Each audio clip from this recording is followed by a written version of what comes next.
Hey, what's up you guys, it's Dorothy and welcome back to my channel. In today's video, we're going to go into chapter 13 of The Game by Lindsay Miller, so I hope that you guys are ready for this video. This video may contain sensitive topics and foul language. If you do not wish to continue, I suggest you click off the video now. You have been warned. Chapter 13. Leah wasn't sure how Devin knew where she lived. She opened the door, but before he could knock, slipping out into the dark with him. The morning was cold, colder than it usually was in March, and the wind ripped through their coats like shears through paper. Devin was bundled up in a black wool coat and a burgundy scarf, and his hair was curled from the wind. He clutched a small white bag in his left hand, and Leah stayed on his right. Despite the chill, she kept a few inches between them. If Devin wasn't interested in dating, she shouldn't push it. "You called?" he asked, and pulled his right hand from his pocket. "Here." He held out his hand and Leah took it. He tucked her hand into his pocket, and the bottom was one of those hot packets that stayed warm after snapping, and he closed his fingers around it. Leah crossed her other arm over her chest and shoved it under her arm. Devin's fingers curled around her hand. "Thank you," Leah said, ducking her head against the wind and hoping the cold hit her warm cheeks. "So Peter bird watches, even on days like this?" "Especially on ones like this." He squeezed her hand. "It's a matter of pride, I think. I don't know. He likes birds."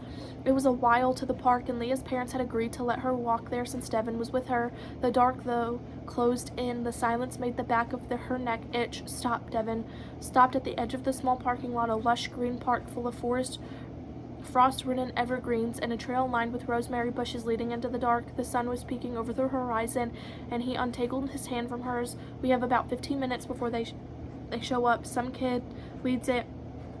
He's trying to make it a thing." "How do you know?" He handed her the white bag. "If I tell you I tried it last year, how much will you laugh?"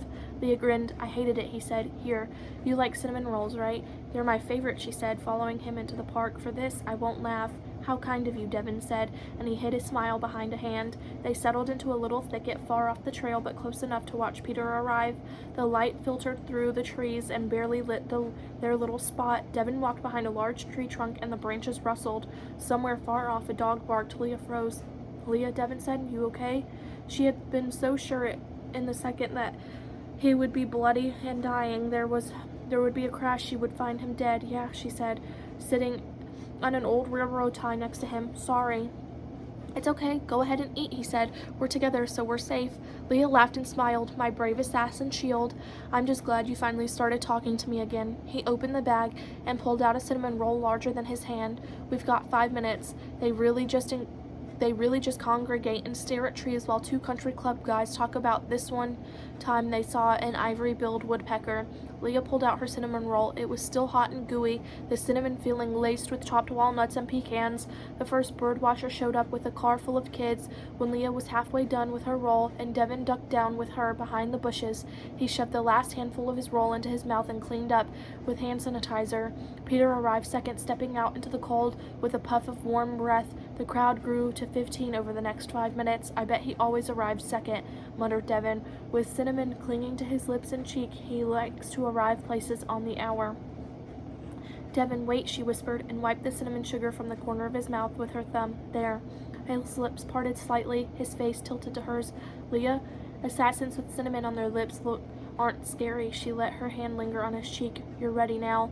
Leah downloaded a map of the trails. Peter was at the start of the group, alone and red-cheeked. Devin and Leah followed them for a minute to check which path they took at a fork, and then returned to their seats where they could see at the end of the trail. The bird watchers returned in small groups with thermoses and cameras clasped in their hands. Peter wasn't last, but he was close. Devin narrowed his eyes as Peter left. The other person who had arrived first stayed until everyone was gone.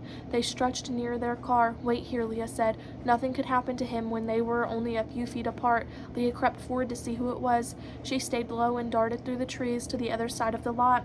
She pushed some branches aside. The guy in charge wasn't old at all. He was an alum from Mark's here. She couldn't remember his name, but she knew where he lived. Mark had made her wait in the car often enough when stopping by his house. He left after a few minutes. She turned back to Devin. A shadow stood in the foliage behind him. It raised an arm, something dark grasped in its hands. Leah darted back, ripping her own water gun out in a blink, and fired one shot. It splattered against the trees, and she tackled Devin. His back hit the forest floor, her body slamming into his chest. The shadow fled deeper into the park. "So," Devin said. His lashes brushed her cheek As his words warmed her ear, one of his hands curled around her hip. I guess someone is trying to take me out. That is the end of this chapter. I will see you guys in the next video. Bye.